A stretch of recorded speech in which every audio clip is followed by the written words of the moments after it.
On est avec Patrice Rémoisville juste avant la Glaglarès. Patrice, tu es venu ici sur Annecy nous présenter deux planches, deux protos que tu viens de réaliser. Qu'est-ce que tu peux nous dire sur ces deux planches en 14 pieds, je crois? 14 pieds, en effet. Premièrement, ce sont les toutes premières planches de la production de Tribé Paddle Surf qui étaient installées à Plescope dans le Morbihan. C'est les planches numéro 6 et numéro 7. Donc la 14 pieds qu'on a devant nous, c'est la 27,5, c'est ma planche perso. Et ensuite, j'ai porté également une 25 de large qui est la réplique exacte de la planche que Florent Dodd va utiliser sur The Race en Guadeloupe le week-end prochain. Sur la longue distance. La longue distance de The Race, oui, tout à fait. Qu'est-ce que tu peux nous dire au niveau du shape, les particularités de ces deux planches? Qu'est-ce que tu as prévu au niveau du shape et au niveau de la fabrication? Au niveau du design, au niveau du shape, quelques personnes me disaient qu'est-ce que tu as prévu comme révolution pour Tribé par rapport à ce que tu faisais pour Bic autrefois. J'ai dit mais pas grand-chose, je travaille surtout dans les détails chaque année. Une planche qui marche bien, comme les anciennes Big World Series il y a 2 ans, il n'y avait pas de raison de les révolutionner. J'ai plutôt travaillé dans le détail pour essayer d'améliorer le départ au surf principalement de ces planches. Essayer de faire en sorte qu'elles partent plus vite, plus rapidement sur le moindre petit clapot, c'était déjà pas mal avant, mais ce n'était pas l'idéal. Et globalement, Eric Terrien m'avait fait revoir les designs en aplatissant la ligne de rocker énormément, et on s'est très vite rendu compte que c'était exagéré, que les planches ne marchaient pas aussi bien. La World Series de l'année dernière ne marchait pas aussi bien que la World Series il y a 2 ans. Donc moi j'ai voulu revenir en arrière avec Tribé, avec ses nouveaux designs. Et principalement, c'est surtout ça le changement au niveau du design.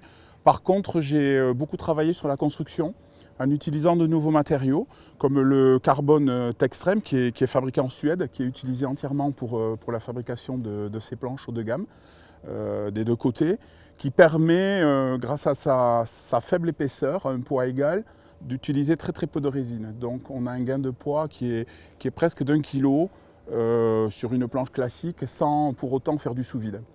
Une planche comme ça en 14 pieds, tu as quel poids? Alors c'est bien sûr fonction du volume général et de la largeur. Celle-ci elle est pour moi, hein, je fais mon quintal.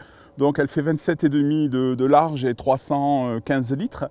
Elle pèse 10 kg tout juste, avec l'aileron, les pads et les poignées compris. Tout juste 10 kg. La 25 de large est à peine 9 kg. D'accord. On a un arrière qui est quand même assez fin, assez étroit. Oui, je pense que c'est important en 14 pieds en particulier, pour la glisse, pour avoir quand même une sortie d'eau propre.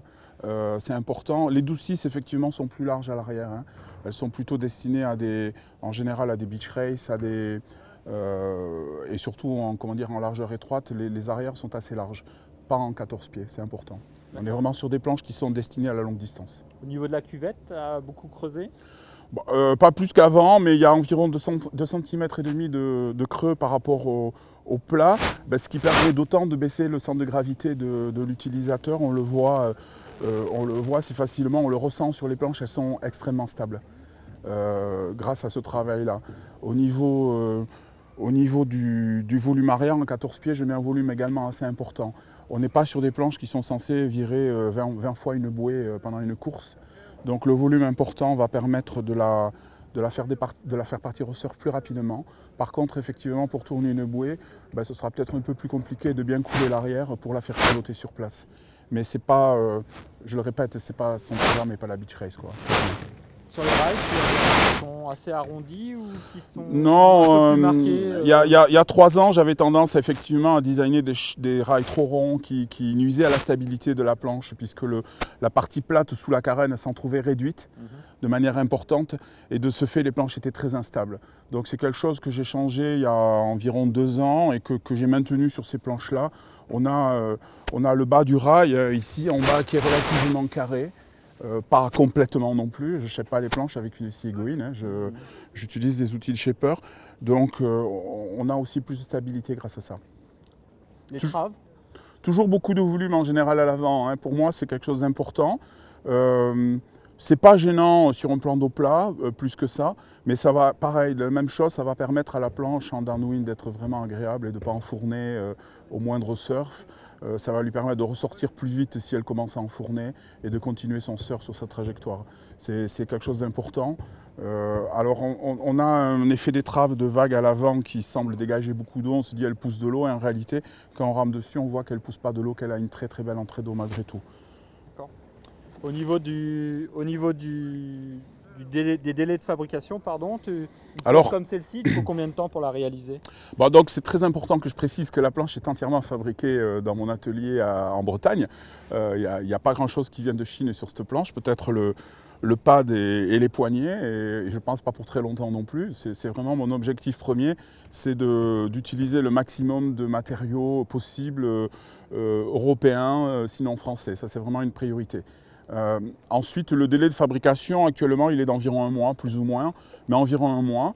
La fabrication pure de la planche dure 10 jours. Mais bon, il y a déjà quelques commandes, donc il va falloir attendre un peu. Et puis j'espère que le délai montera à 2-3 mois et que ça voudra dire que je ferai beaucoup de commandes.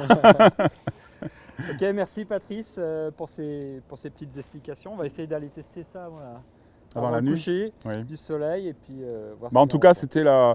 c'était la première mise à l'eau aujourd'hui d'une planche tribée, puisque Florent est dans l'avion en ce moment pour la Guadeloupe, donc il mettra sa planche à l'eau que demain. Donc c'était vraiment la première mise à l'eau des planches tribées aujourd'hui, et je suis particulièrement heureux que ce soit ici à Talloires, parce que c'est vraiment un endroit magnifique où on a envie de vivre. Bon, on te souhaite une bonne continuation. Merci.